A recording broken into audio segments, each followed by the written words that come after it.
Martin, I'm not as technical as you, but I know your podcast start with a clap. So could you do a ceremonial clap? I do. I have this tradition that I start the podcast off with where I go 3, 2, 1 with my guest and we clap and then we begin. So let's start that. So here we go. 3, 2, 1.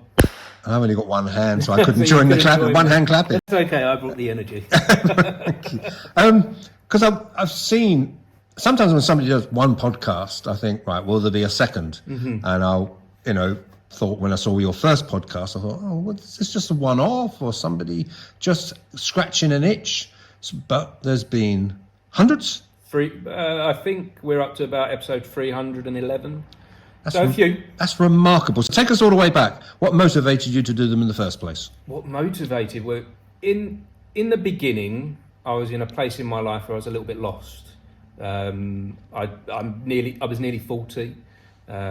Things weren't going well in my life. I've lived quite a creative life. Been involved with the theatre here, the Victoria Hall Theatre, for a long time.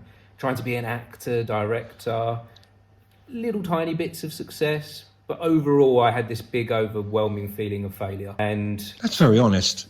It is. And I found that's the best place for me to be honest. I feel like the truth sets us free. I feel like it's set me off on a path, on a journey, being honest and being truthful, and meeting lots of different people with similar interests to me. And so, 18 months ago, I sat down. I had this idea of trying a podcast, like many people do.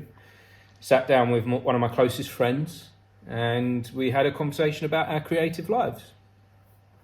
From there, I asked one other person to join me, and another person, and I started off with my circle of immediate friends, but then their friends started to see it, and they kind of started asking me, this looks interesting, I've got something I'd like to share, could I get involved?